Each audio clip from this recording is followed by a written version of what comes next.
Hello everyone and welcome aboard. I'm the Angryconductor and today I'm gonna show you how you can craft your flask when you get to maps. So this is a beginner video, so if you're already familiar with flask crafting, you will not gain much by watching this video. This is for new players or players uncertain on how to craft their flasks. So you want to start off with any flask really. The one I want. When I get to maps, I try to get a grinding flask, a quicksilver flask for movement, maybe a sulfur flask for more damage, and a quartz flask for phasing. If you're following a build guide, they will probably tell you which type of flask you should get.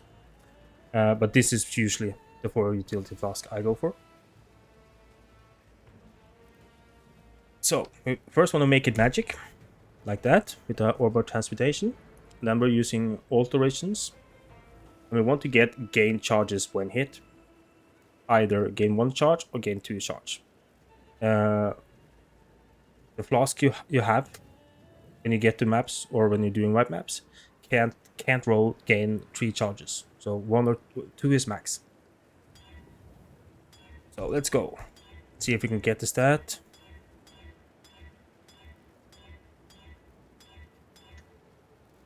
So here we have pretty much a perfect flask for the beginning. We got gain 1 charge when you hit by an enemy, and you also get immunity to ignite. I can't use that flask as I'm righteous fire. That will just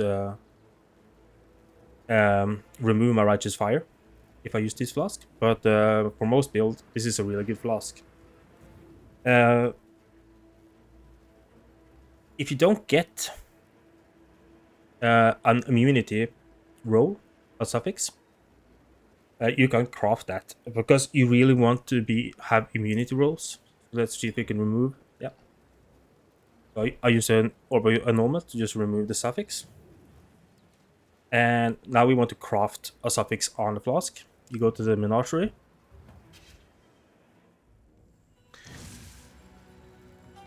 And you go to the altar, you put a flask in here, you scroll all the way to the bottom, and you have this section, add a mod to a utility flask. And there's 4 mods here, which are really good. This one, immunity to bleeding and corrupted blood. If you're not sure what corrupted blood is or bleeding, this is the one that makes you take damage when you move. Immunity to shock is also really important.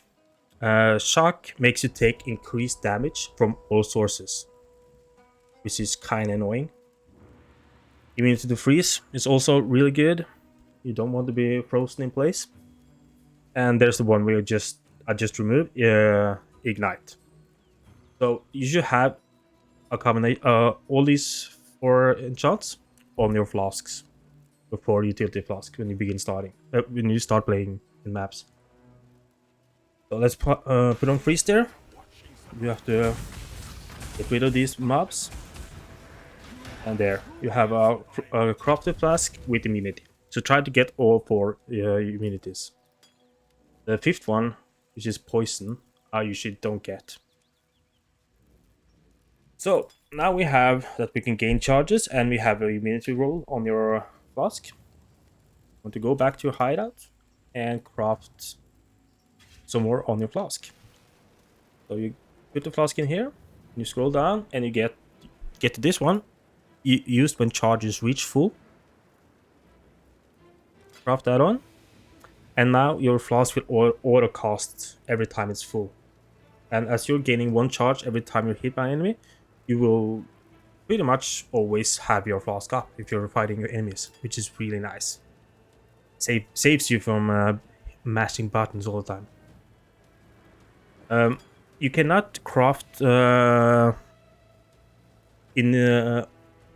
craft on your life flasks in the menagerie. You have to roll them. And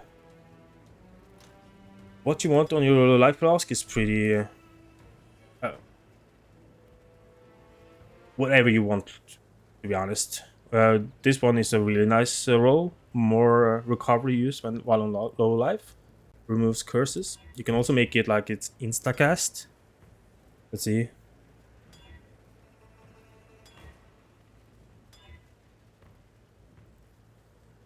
That's instant recovery when on low life. Oh, really good.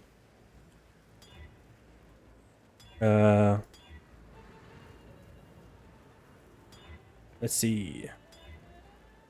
Yeah, this one is also really good. But just go for something which you like. You know, there life flasks are more to preference of how you want them to be applied.